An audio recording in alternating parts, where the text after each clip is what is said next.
કેમ છો? મજામાં? સુવાક્યની દુનિયામાં, સુવિચારની દુનિયામાં આપનું સ્વાગત છે.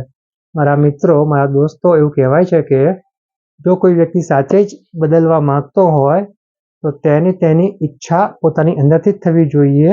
ફક્ત ઈચ્છા થવાથી જ નહીં, પણ તેની ઉપર કામ કરવાના પ્રયત્નોથી જ તે બદલી શકે છે, પોતાને બદલી શકે છે અને આગળ વધી શકે છે. આ જ વાતને સુવિચાર તરીકે શ્રી થરૌ સાહેબે ખૂબ જ સરસ રીતે લખ્યું છે. આજનો જે સુવિચાર છે તેનો વિષય છે બદલાવ, ચેન્જ. જો કોઈ વ્યક્તિ પોતાના સાથીઓ સાથે મેળ નથી રાખી શકતો તો કદાચ એવું બની શકે કે તે બીજા કોઈ ઢોલ વગાડવાવાળાને સાંભળી રહ્યો છે. મારા મિત્રો, વાત થોડી કટાક્ષવાળી છે, ખૂબ જ સીધી ને સરળ છે અને એટલી જ મહત્વની છે. આપણે આપણા આજના સમયમાં આપણે જોયું હોય છે કે આપણામાંના મોટાભાગના લોકો કંઈક ને કશુંક બદલવાની વાત તો કરતા જ હોઈએ છીએ, પરંતુ આપણામાંના મોટાભાગના લોકો ફક્ત વાતો જ કરતા રહે છે, પરંતુ જે બદલાવની શરૂઆત કરવાની હોય છે ત્યાં આપણે નથી કરી શકતા.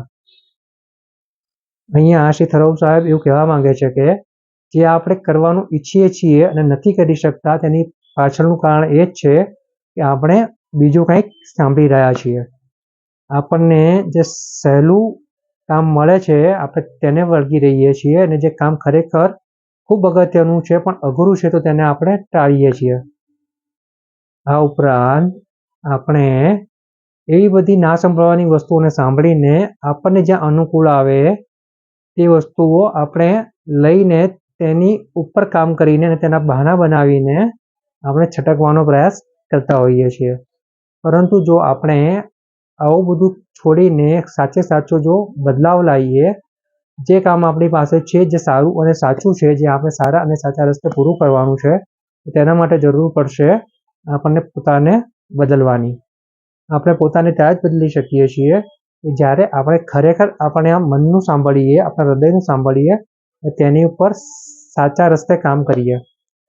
સફળતાનો, સારી વસ્તુનો ક્યારેય ટૂંકો રસ્તો નથી હોતો, હંમેશા ખૂબ વધારે સમય લાગે છે. પરંતુ જો આપણે સમયની સાથે ચાલીને, ધીરજ રાખીને આપણે આ બદલાવ ઉપર કામ કરી શકીએ તો ચોક્કસ જ આપણે આપણું જીવન ખૂબ સારું બનાવી શકીએ છીએ. અને આનાથી ઉલટું જો આપણે બદલાવ માટે પ્રયત્ન કરવા ઈચ્છતા હોઈએ છતાં પણ જો આપણે બીજા લોકોનું સાંભળીએ કે જે લોકો ખરેખર પોતે જીવનમાં કશું નથી કર્યું, ફક્ત વાતો જ કરી છે, બદલવાની વાતો કરી છે, કંઈક ને કંઈક કરવાની વાતો કરી છે પણ કશું નથી કરી શક્યા, જો આપણે તેવા લોકોની વાતોમાં આવીશું આપણે પણ ત્યાં જ અટકી જઈશું. એટલે અહીંયા થરૌ સાહેબ કહી રહ્યા છે કે આપણે એવા લોકોની વાત નથી સાંભળવાની કે જે આપણને પાછળ ખેંચ્યા. એટલે આપણે એવું જ ઢોલ સાંભળવાનું છે જે આપણને સાંભળવું ગમે છે. મારા મિત્રો, બદલાવનો આ ગુણ આપણા જીવનમાં ઉતારીને આપણે આગળ વધવાનું છે. Thank you.